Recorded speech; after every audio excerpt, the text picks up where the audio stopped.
자, 재판을 통해서 새로운 사실들이 드러나기 시작합니다. 검찰의 깡패짓이 낱낱이 드러나기 시작합니다.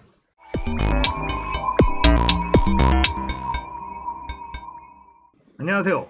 딱딱한 뉴스를 쉽고 재밌게 풀어드리는 시사건건 홀스형입니다. 자, 이번에 다룰 이야기는 검찰의 깡패짓 이야기입니다. 깡패가 따로 없습니다. 협박을 일삼죠. 그리고 자신들에게 유리한 증언을 받아내는데 이 깡패짓을 하는 것을 주저하지 않습니다.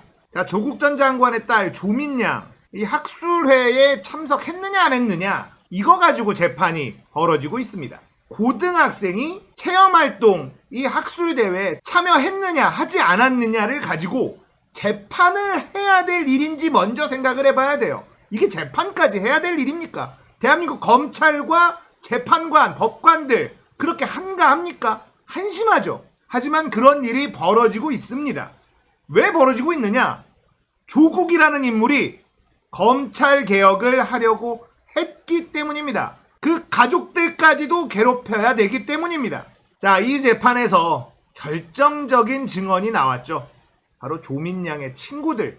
자, 서울대에서 있었던 이 세미나, 사형제도에 관련된 이 세미나에 총 3명의 친구가 참석을 합니다. 다 조민양의 친구들이에요. 자, 이 재판은 사실 너무나 간단한 재판입니다. 그곳에 참석했느냐 하지 않았느냐, 이걸 확인하는 재판입니다.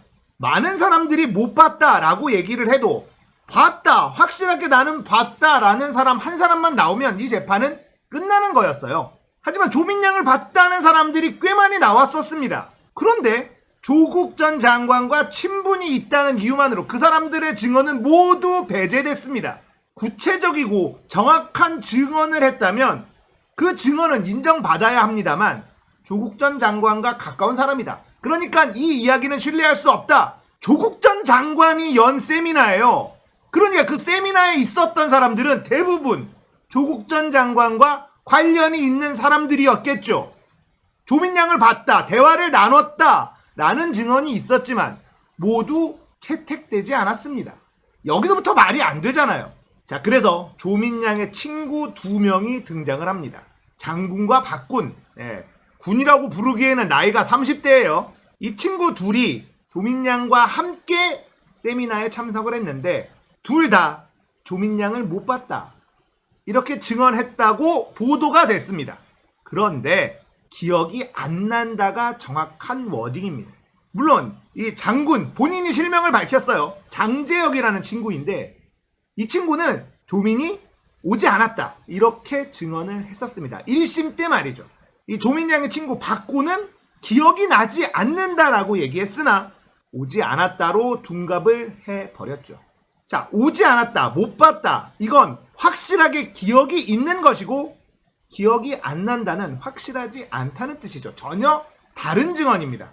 하지만 대한민국 언론은 오지 않았다, 아예 보지 못했다, 이렇게 둔갑시켜버리죠. 자, 이 세미나에 영상이 있었는데 거기에서 조민양이 등장을 합니다. 부모도 본인도 이게 내 딸이 맞다, 이게 내가 맞다, 이렇게 얘기했지만 검찰은 믿지 않았습니다. 친구들도 조민이 맞다라고 얘기했지만 믿지 않고 다른 증언을 얻어내기 위한 이 깡패짓을 한 흔적이 드러나고 있습니다. 그리고 장재혁이라는 친구의 용기 있는 고백이 이어졌습니다. 페이스북에 글을 올렸습니다. 용기를 내어 전체 공개하겠다, 이러면서 정말 용기를 낸 글을 썼어요. 자, 이 글에서는 언론에 대한 원망도 담겨 있습니다. 언론이 제대로 보도하지 않더라, 과장된 헤드라인, 거짓 본문, 이런 것 때문에 피해를 입은 사람이 조국 전 장관의 가족뿐 아니라 대한민국에 엄청나게 많았을 것 같다. 댓글창에는 알바로 보이는 사람들의 움직임도 있더라. 같은 내용을 반복적으로 올리는 사람들이 있더라. 검찰과 언론의 유착이 있는 것은 아닐까, 이런 얘기를 합니다.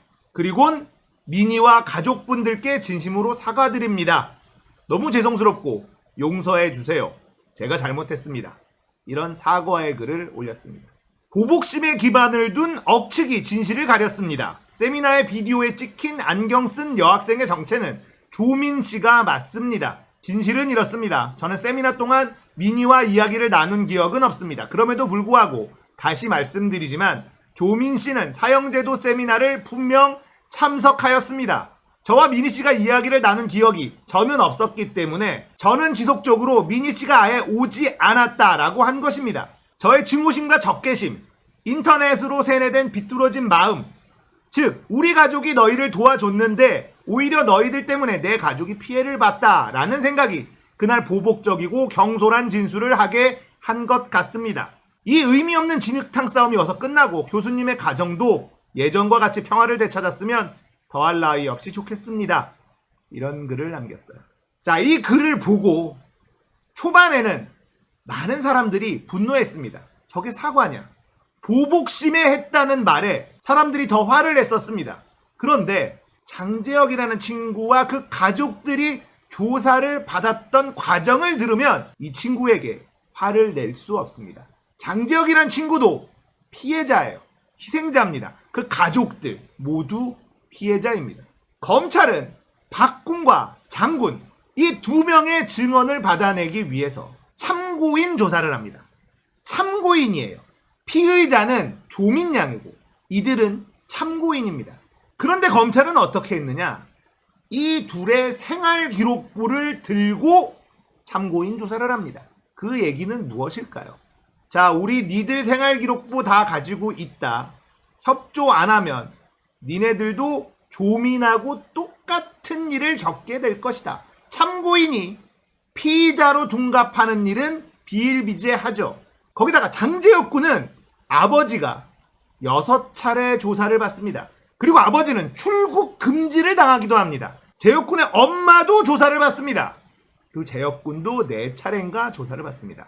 총 가족이 11차례 참고인 조사를 받습니다. 아버지는 출국 금지를 시키고 장재혁 군의 생활 기록부를 딱 쥐고 그렇게 참고인 조사를 했던 겁니다. 우리가 원하는 대답이 뭔지 알지? 라는 거였죠. 깡패들이나 하는 짓입니다. 자, 이런 정황을 놓고 봤을 때 장군과 그 가족들도 피해자죠. 자, 재판을 통해서 새로운 사실들이 드러나기 시작합니다. 검찰의 깡패짓이 낱낱이 드러나기 시작합니다. 자, 검찰이 이 장군의 아버지 장 교수를 피의자로 입건함은 물론 출국금지 조치까지 해놓고 6번 조사를 합니다. 그런데 6차례 조사를 받았는데 기록이 5번밖에 없어요. 장 교수가 이렇게 법정에서 증언을 했습니다. 사라진 1회 기록은 어디 간 걸까요? 엄마도 조사를 합니다. 여기서 엄마가 왜 조사를 받아야 할까요? 협박용이죠. 그리고 이 장군을 부릅니다. 장재혁 군을 불러요. 4번이나 부릅니다. 그 세미나에 조민이 왔느냐 안 왔느냐 이 얘기만 들으면 되는데 아버지를 조사를 하고 엄마도 조사를 하고 그리고 장재혁이라는 친구도 4번이나 불러서 조사를 합니다. 그게 그렇게 어려운 일입니까? 왔느냐 안 왔느냐 기억나느냐 안 나느냐 이것만 확인하면 끝나는 일이었습니다. 하지만 총 11차례 온 가족을 뒤집어 놓죠. 그리고는 장재혁이라는 친구의 생활기록부를 쥐고 있었다는 것. 검찰의 깡패짓은 또 나옵니다. 3차 조사 때 오전 9시 35분에 검찰청에 도착을 합니다. 그런데 조사는 1시 5분 이때부터 시작이 됐어요. 점심시간 빼고 2시간 반 동안 사전 면담하였다고 기록되어 있습니다. 자, 장재혁 씨는 법정 증언에서 사전 면담에서 20분 동안 컨퍼런스 동영상을 보았다. 이렇게 증언을 했어요. 그리고 검찰 조사 후 1심 증언 나오기 전 검찰에서 연락이와 대화를 나누었다. 이렇게 증언을 또 했습니다. 자, 그렇다면 2시간 동안 검사는 장재혁 씨와 무슨 대화를 나누었을까요? 그리고 그 내용은 왜 기록되어 있지 않는 걸까요? 두려웠을 겁니다. 그리고 장재혁 씨의 페이스북 글을 보면 언론에 나오는 조국 전 장관과 조민양, 정경심 교수의 모습을 보고 분노했다. 이런 얘기를 했어요. 언론을 믿고 있었던 상황이었는데다가 검찰이 아버지, 어머니, 본인 다 들쑤시고 있는 상황에서 진실을 얘기할 수 있었을까요? 대단한 깡패들 아닙니까? 깡패 집단이라는 말도 아깝다는 생각이 듭니다. 조국과 그 가족들은 아무런 죄가 없습니다. 한명숙 전 총리도 아무 죄가 없었지만 대법원 유죄 판결까지 받았고 형을 다 살고 나왔죠. 이런 일이 대한민국에서는 계속 벌어지고 있어요. 누구에게만? 민주 세력에게만. 개혁이 필요한 이유입니다. 개혁을 하려는 자 전부 다 고통을 받습니다. 돌아갈 수 없는 개혁을 완수해야 됩니다. 그러라고 180석을 밀어줬습니다. 그런데 박병석, 윤호중 이들이 주축으로 해서 개혁을 뒤엎고 있습니다. 법사위를 넘겨준다. 이걸로 난리가 났는데 사실 그것만 문제가 아닙니다. 예결위, 국토위, 그리고 문체위까지 줬어요. 문체위에서는 지금 언론개혁법을 통과시켜야 되는 그곳입니다. 박병석, 이낙연 대표적인 언론인 출신들이죠. 언론개혁을 원하지 않는 것이다 라는 생각을 지울 수가 없습니다. 지금 개혁이 필요한 모든 상임위를 국민의힘에게 넘겨준다는 거예요. 이것들은 같은 편이 아닙니다. 우리가 수박이라는 표현을 많이 쓰잖아요. 겉은 파란색인데 속은 빨간색. 겉은 민주당이지만 속은 국민의힘. 수박이라고 부르는데 이들은 이제 겉에 껍질을 까버렸습니다. 겉은 민주당인 척이라도 했었는데 이제는 그것조차도 안 하는 거예요. 그렇다면 이들을 우리가 적이라고 상정해도 상관없는 거라고 생각합니다. 이들은 우리가 척결해야 되는 적입니다. 적. 대한민국의 민주주의를 망치는 적폐. 그들과 한 몸이다. 그리고 그들의 뜻에 동조하는 이낙연. 사실 이번 일은 이낙연 세력이 주축을 했다라고 해도 과언이 아니에요. 180석으로 개혁을 완수하지 못한다면 대한민국의 개혁은 영원히 완수할 수 없을 겁니다. 21대 국회에서 정말 많은 개혁을 이뤄내야만 합니다. 우리가 더 분노하고 더 목소리를 내야 하는 이유입니다. 해봅시다. 싸워봅시다. 할 수 있습니다. 김호준 총수가 이렇게 얘기를 했거든요. 좌절하지 마. 어디서 함부로 좌절이야.